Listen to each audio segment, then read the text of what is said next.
That's why I hate it when you force me to do everything that's such a hassle. If you're not going to be cooperative, you should be the one to take care of your mother. Just shut up and take care of her. If you don't like it, and if you're going to refuse, we'll get a divorce. These words completely severed the relationship between my husband Lars and I, in which our relationship has been on thin ice. I can't be with this man anymore. Fine, I understand. Then let's just get a divorce. Excuse me? Wait, what are you talking about? When you have no money, no job, and no house, you're asking for divorce? Oh, don't you worry about me. I'll go get the divorce papers as soon as I can. Hey, wait a minute. You can't be serious, right? My name is Megan. I am 32 years old, and I am a housewife. I have been married to my husband, Lars, for 4 years now. We were originally colleagues working for the same company, but when we got married, I left the company to become a full-time housewife. My parents divorced when I was very young, and my mother took custody of me and raised me as a single mother. But my husband did not care about that at all and took very good care of me. My husband was 2 years older than me and was working in the upper management, so his salary was stable. I think we had a really nice honeymoon when we first got married. I had always had a strong desire to get married, and since my parents were divorced, I longed to be in a normal married life. Maybe that's why I became a full-time housewife.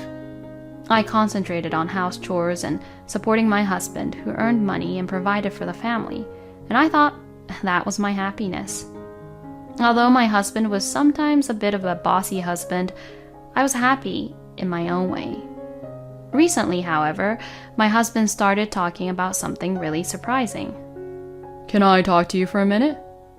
Oh, what's wrong? My mother wants to live with us. What? It's been 2 years since my father passed away, right? It's getting hard for her to live alone. My mother is 65 years old now, and she has some chronic illnesses. That's why I'd like to take care of her. I was surprised at this unexpected proposal. My mother-in-law, Debbie, who has been living alone since my father-in-law passed away, says she wanted to live together with us. You know my mother is getting weak in the legs. Always being home alone is inconvenient, and it makes me a little anxious about many things. Apparently, my husband wants to live with his mother too. I knew about her chronic illness, and I was concerned about her, but I had no idea that she would actually suggest to move in with us. I had my doubts, but my husband has strongly requested it many times, so I decided to welcome Debbie into our house. When we decided to move in together, my mother-in-law sold the house she had been living in and came to the apartment where we were living, as if she had been preparing for the move. This is how my life with Debbie began. I did not have a bad impression of Debbie. I did not visit her at her place often, but she was kind to me when I went to visit her during Thanksgivings and New Year's holidays. So I thought there would be no problem if I started living with her. However, when it came time to move in together, Debbie began to show her true nature, which she had never shown before. "Megan, can you lend me some money?" "Huh? Why?" "I'm going out to the cafe with a friend. I don't have a job, so I don't have enough money at the moment, you know." "But you do get pension, right? Besides, you have your husband's inheritance and money from selling your house that you had, don't you?" "I beg your pardon? What, are you implying that I shouldn't go out and see my friends?" "No, it's not like that. But the bag that you wanted the other day, we just paid for it out of our expenses, didn't we?" "Ah, how stingy are you? It's fine to at least pay for the cafe." "I'm going to tell Lars about this. You're a housewife in the first place, so it's Lars who's actually paying for it anyways." "That's true. But my husband entrusted me to manage the family finances. So if I don't do my best, our life will eventually become difficult because of Debbie's habit of spending money. And since your legs are getting weaker, I think it would be better if you didn't go out so much.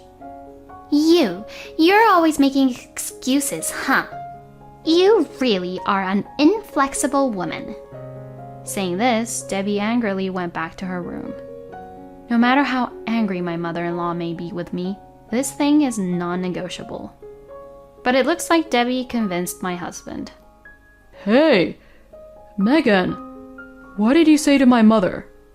Huh? I heard from my mother that you were trying to forbid her from going out with her friends and lock her up in this house. What the? I didn't do that. Debbie didn't even give me back the money for the bag the other day, but she asked me to lend me her money for going to cafe with her friends, so I refused. Huh? Why did you even refuse her request without telling me? I'm the one who earns money here, so I decide how to spend my money. You could at least hand her the money for cafe. Fine.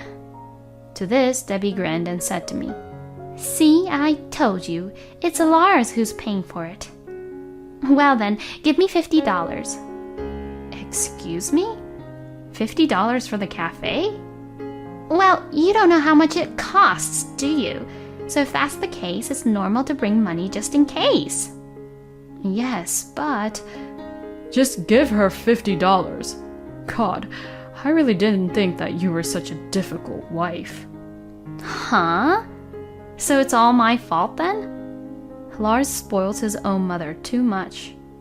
Wow, Lars, you must be having a really difficult time. All right, I'll step up here and educate Megan about being a wife. What?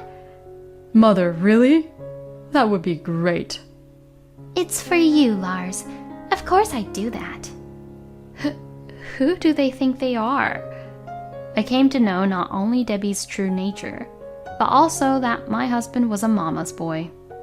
Having received permission from my husband, Debbie got carried away and began to behave more and more terrible towards me. She complained that my cooking was bad and tasteless. She complained that the vacuum cleaner was too noisy. She complained about the timing of my laundry, and she complained about my house chores. I am sure she doesn't like anything I do. Furthermore, it seems to feel like she is always acting like the guest of the house and never helps me with the house chores. I would appreciate it if she would do things like hang the laundry or wash the dishes, but no matter how much I asked her to do so, she always insists, Don't abuse an old person like me who has chronic illnesses. No matter how much I tried to talk to her, she would eventually ask my husband for help and treat me like I was the bad guy. In the end, my husband gets angry with me and I end up feeling terrible. I guess this is exactly what being bullied by a mother-in-law must mean. Debbie's attitude is as bad as ever, and my husband takes Debbie's comments to heart and treats me like I'm a bad wife. If you annoy my mother too much, I'll kick you out of the house. He would even say such things like that. Debbie always smiles when she sees me getting yelled at by my husband. What in the world have I done? If I had been mean to Debbie, I would understand. But I do my house chores, manage the finances, feed my husband and mother-in-law well-balanced meals, and treat them normally. And yet, I can't stand the fact that they are so mean to me just because I am Debbie's daughter-in-law. I found myself in this situation for about 6 months. The stress from Debbie bullying me built up, and I finally developed a stomach ulcer. Initially, I was treated at a local clinic, but I needed to be hospitalized and was referred to a large hospital in town, where I was admitted. When my mom found out that I was hospitalized, she came to visit me every day, even though she lived far away from the hospital.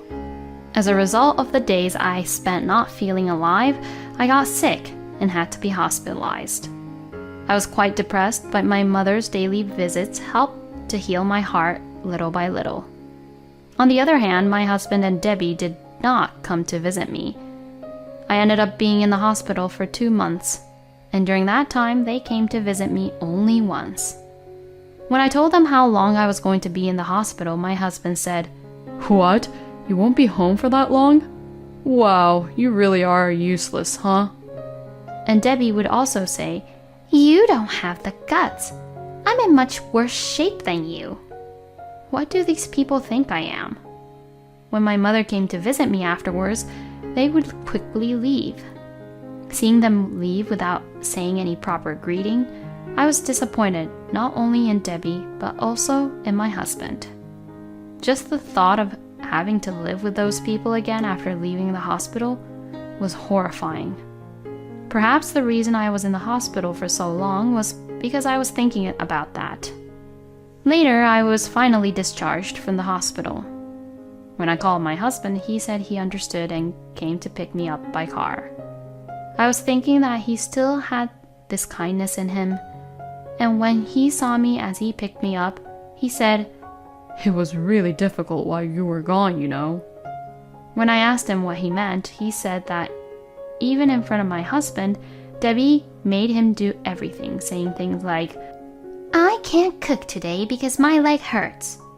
Or, "I need to take a break, so do the cleaning and laundry." so Lars had to do the house chores after work and on his days off, which was really hard for him because he didn't have time to rest. I was a little happy. My husband understood the hardships of doing house chores and dealing with Debbie.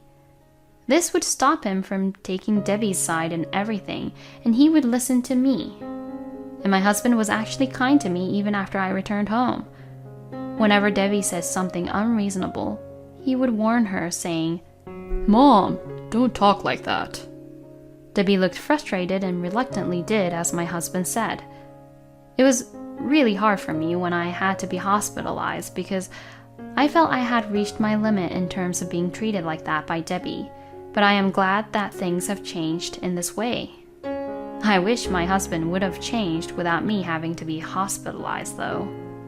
But then, the situation changed again. On the way home from a tea party with her friends, Debbie fell off the stairs at the train station and injured herself. Unfortunately, the injury itself was not so serious, but as a result, the chronic illness she had in her leg worsened, and she became unable to live her daily life easily as before. The doctor told her that she would require long-term care. Debbie was going to be hospitalized for the time being, and when Lars returned home, he wanted to discuss the future with me. At that time, I thought that my husband would cooperate with me and take care of Debbie together. But what my husband would say was unbelievable and not so nice. "I'll leave it to you to look after my mother." Excuse me? "You're the one who stays at home during the day all the time, and it would be better if a woman did it, wouldn't it?" Now, wait a minute. Why is it decided that I would be the only one looking after her? You should be the one taking care of her at night or on your days off. "I'll be tired and exhausted from working. I'm too tired to take care of her after work, and I need to recover my strength on my days off. That's why you should be the one to do it, because you're the one who stays at home all the time, right?" I was just really disappointed. Nothing has changed. He throws all the troubles to me. He would rather not take care of Debbie at all because of the mess he had to go through while I was in the hospital. "I'm counting on you to take care of my mother." My husband tries to end the conversation by saying that. No, I can't lose here like that. If you're forcing me into this like that, I won't take care of her. "Huh? What the hell are you saying?" Lars sounded irritated from what I said. "Don't be so selfish. Who do you think you owe your life to?" That's why I hate it when you force me to do everything that's such a hassle. If you're not going to be cooperative, you should be the one to take care of your mother. When I argued in this way, my husband said something outrageous. "Just shut up and take care of her. If you don't like it, and if you're going to refuse, we'll get a divorce." These words completely severed the relationship between my husband and I, in which our relationship has been on thin ice. I can't be with this man anymore. Fine, I understand. Then let's just get a divorce. "Excuse me? Wait, what are you talking about? When you have no money, no job, and no house, You're asking for divorce? Even if we get a divorce, you really won't have any bright future ahead of you. There is no way that we should get divorced. It seems that my husband has suggested the divorce upon me as a threat. But to me, it was no longer a threat. It had become just a talk of separation. Oh, don't you worry about me. I'll go get the divorce papers as soon as I can. Hey, wait a minute. You can't be serious, right? My husband was obviously upset, but I guess he didn't want to lose and show how upset he was. He fidgeted and just watched silently as I prepared to leave. I was on my way to the town hall when I called someone. Oh, hello. Sorry to call you so suddenly. Can I take you up on the talk that we had before? Yeah, I couldn't take it anymore. I'm even heading over to the town hall right now. Really? Thanks. Well then, see you soon. After that, I went home with the divorce papers. When I entered the living room, my husband still looked upset, and he was just looking over at me and didn't move. Here are the divorce papers. Just sign these. Are you sure about this? What? So you had no intention of getting a divorce, but you say things like we get a divorce? You're so lame and stupid. When I provoked him, my husband's face turned red, and he got angry. Fine. If you're fine with it, then sure. Let's just get on with it. I thought I could reconsider about divorce, but we're done for. I'm divorcing you. Whatever. Just shut up and sign here. I urged my husband, who was being reluctant on signing the papers and not holding a pen. He sat down on a chair loudly and signed the divorce papers. There, you sure about this, huh? I ignored these words and signed my part. Okay, well then, I'll submit the papers. Then I started packing up my stuff. While I was packing up my stuff, my husband was there just fidgeting around, not knowing what to do. I guess he wants me to stop the divorce. But I've reached my limit. I packed my things without worrying about my husband and loaded them into my mother's car, which arrived a few minutes later. Well, good luck taking care of Debbie. I said this to my husband for the last time and left the house. My husband seemed to want to say something. I laughed in the elevator, remembering my husband's facial expression, which was in a shock. I immediately filed the divorce papers, and my divorce from my husband was successfully finalized. Then, about 2 months later, I received a phone call from an unknown number. I thought it might be a work-related call, so I answered anyway. What the heck do you want from me? Hey, Megan, when will you come back here? Huh? What the heck are you saying? We got divorced, you know. And now we're strangers, you know. Oh, don't say that, and please, just come back. You've been a full-time housewife when you were with me, so you're only working part-time jobs, right? Even if your mother lived with you, it would be hard for you to make ends meet even if you both worked part-time jobs, since it's just you and your mother. I mean, you shouldn't even be worrying about me like that since we're divorced. Please, Megan, please, come back. Not only am I taking care of my mother with her leg injury, but she's also got dementia, and she's throwing tantrums all the time, and the house is a mess. Let's start over with our married life like the old days, where I earned a decent amount and you take care of the house. I couldn't help but laugh. You just want to have it easy for yourself, huh? I'm sorry to say this, but I'm working hard at my friend's company as a full-time employee at the moment. What? My friend knew about my Spanish skills, and now I'm in charge of dealing with an overseas Spanish company. So, the salary is pretty good. If your salary hasn't changed, I probably earn more than you now. No way. So, I'm not in need of a place to live, money, job, or anything else. In fact, I'm super happy to be free from you and Debbie. So don't contact me anymore. If you try to contact me, even if I change my number, I will call the police immediately. Oh, hey, wait. Before my husband could say anything, I hung up the phone. I heard from a former colleague of mine who still works at the same place as my ex-husband that my ex-husband was demoted because he couldn't rest his body and mind at home because of taking care of Debbie and kept making mistakes at work.